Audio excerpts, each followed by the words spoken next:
Viral, bule ugal-ugalan di jalan teguk miras sambil kendarai motor. Terekam kembali sikap arogan yang dilakukan oleh warga negara asing WNA di jalanan Bali. Video itu diunggah oleh salah satu ikon pada Kamis 21 September 2023. Dalam video tersebut, diduga WNA tersebut melintasi jalur Denpasar Kintamani, wilayah Desa Sulangai, Kecamatan Petang, Kabupaten Badung. Tampak bule pria sedang berkendara dengan motor jenis matic sambil ugal-ugalan. Tak hanya itu, WNA itu berkendara sambil meneguk sebotol miras serta melaju zigzag sehingga berpotensi membahayakan pengendara lainnya. Dalam video itu pula, pria tersebut diperkirakan sedang berwisata bersama teman-temannya. Tampak pula dua bule sedang berboncengan membuntuti dari belakang, sedangkan salah satu temannya merekam aksi ugal-ugalan tersebut. Kasat Lantas Polres Badung Ibtu Niluh Putu Deniani belum memberikan respon soal video tersebut. Di sisi lain, video tersebut mendapatkan respon dari aktivis perempuan Niluh di Jelantik.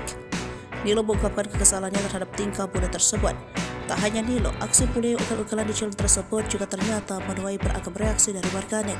Tak sedikit dari mereka yang mengaku geram dengan aksi tak terpuji bule tersebut.